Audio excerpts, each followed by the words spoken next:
নমস্কার বন্ধুরা, আমি পম্পি তোমাদের সবাইকে স্বাগত জানিয়ে শুরু করছি আজকের ভিডিও। আজকে হাজির হয়েছি পাটিসাপটা রেসিপি নিয়ে। শীত শুরু হয়ে গেছে আর শুরু হয়ে গেছে শীতের খাওয়া দাওয়া। শীত মানেই বাঙালিদের পিঠে, পুলি, পায়েস।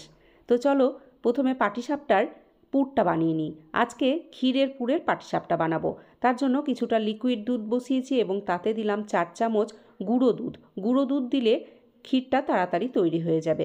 হাফ কাপ দিলাম খেজুর গুড় আর হাফ কাপ চিনি। শুধু গুড় দিয়েও করা যায়, আবার শুধু চিনি দিয়েও করা যায়। হাই ফ্লেমে নেড়ে চেড়ে ক্ষীরটাকে তৈরি করে নিলাম। এটা ঠান্ডা হয়ে গেলে অনেকটা টাইট হয়ে যাবে, গ্যাসের ফ্লেম অফ করে দিলাম। এখন চলো ব্যাটার বানানোর জন্য কি কি লাগবে দেখে নিই। এই মাপগুলো সঠিকভাবে দিতে হবে, তাহলে পাটিসাপটা খুব নরম হবে। 1 কাপ নিয়েছি চালের গুঁড়ো। যতটা পরিমাণ চালের গুঁড়ো তার অর্ধেক লাগবে ময়দা। আমি এখানে ময়দা নিয়েছি, তোমরা চাইলে গমের আটা দিয়েও করে নিতে পারো। আর যতটা ময়দা তার অর্ধেক দিতে হবে সুজি। 1/4 কাপ সুজি দিলাম। এরই সাথে দিচ্ছি 2 টেবিল চামচ গুঁড়ো দুধ, 2 টেবিল চামচ চিনি আর খেজুর গুড় দিচ্ছি 4 টেবিল চামচ। চিনি বা গুড়ের পরিমাণটা একটু কম বেশি করে নিতে পারো। 1 কাপ দুধ নিয়েছি, দুধটা অল্প অল্প করে দিতে থাকবো আর এটাকে সমানে মেশাতে থাকবো। ব্যাটার খুব ঘন হবে না, আবার একদম পাতলাও হবে না। অল্প অল্প করে দুধটা দিচ্ছি। দেখো 1 কাপ দুধ সবটা দিয়ে দিয়েছি। এখন নিয়েছি 1 কাপ জল। তোমরা শুধু দুধ দিয়ে করতে পারো, আবার শুধু জল দিয়েও করে নিতে পারো। 1 কাপ জলটাও আমি একবারে সবটা দিয়ে দিচ্ছি না, অল্প অল্প করে দিচ্ছি আর এটাকে মেশাতে থাকছি।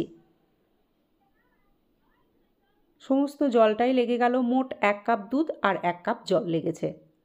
এটাকে খুব ভালো করে মিশিয়ে নেওয়ার পর ঢাকা দিয়ে 20 মিনিট রেস্টে রাখবো।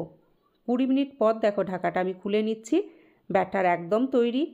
ঠিক এরকম পাতলা করে নিতে হবে, খুব ঘন যাতে না হয় সেদিকে খেয়াল রাখবে। অল্প একটু ব্যাটার অন্য একটা পাত্রের মধ্যে নিয়ে তাতে আমি দিলাম অরেঞ্জ ফুড কালার।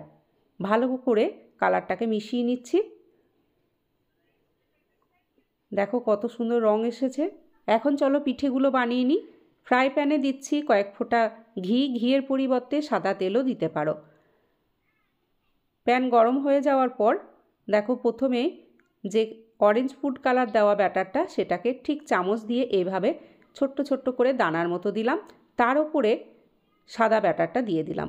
ভালোভাবে ব্যাটার ছড়িয়ে নেওয়ার পর ব্যাটার যখন শুকনো হয়ে আসবে তখন দিতে হবে ক্ষীরের পুরটা। ক্ষীরের পুর দেওয়ার পর ঠিক এইভাবে এটাকে রোল করে নিতে হবে। তারপর একদম কম আঁচে এপিট ওপিট হালকা করে ভেজে তুলে নিলেই তৈরি হয়ে যাবে পাটিসাপটা। চলো তোমাদের আরও একটা করে দেখাই। প্রথমে অরেঞ্জ কালার দেওয়া ব্যাটারটা চামচ দিয়ে এভাবে ছড়িয়ে নিলাম। তারপর সাদা ব্যাটার দিয়ে প্যানটাকে এভাবে ঘুরিয়ে ঘুরিয়ে ছড়িয়ে দিলাম। এরপর এক সাইডে ক্ষীরের পুর দিয়ে এটাকে রোল করে নিলেই হলো।